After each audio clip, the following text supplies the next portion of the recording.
Hi, this is Handy TF. In this video, we are fixing the drywall opening with these clips. The Insta-Back clip is for the studs and corners. I don't really need it here, just to show how it works.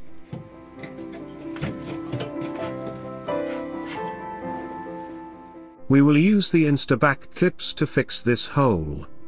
Insert the clips on all four sides of the hole, push the clips tight against the edge of the hole.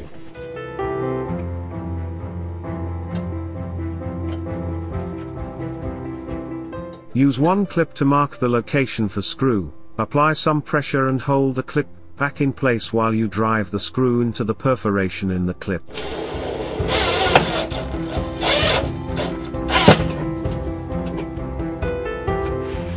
I used to measure and cut scrap woods for repair backing, but I can't do it here because all these plumbing pipes. Cut a piece of drywall to fit, slipped it on.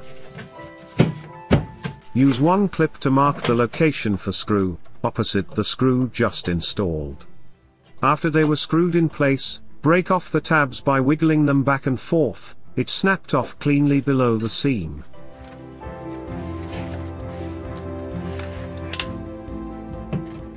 Hi, please hit the like and the subscribe buttons below. This will encourage me to make more free videos to help more people. It is very secure and sturdy. Finish as you would with any drywall seam. As you can see, these clips are really awesome.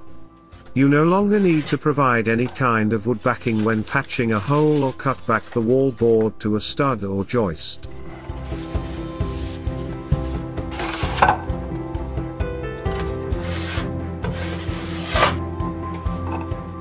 Please like and subscribe. Thank you for your time, Handy TF.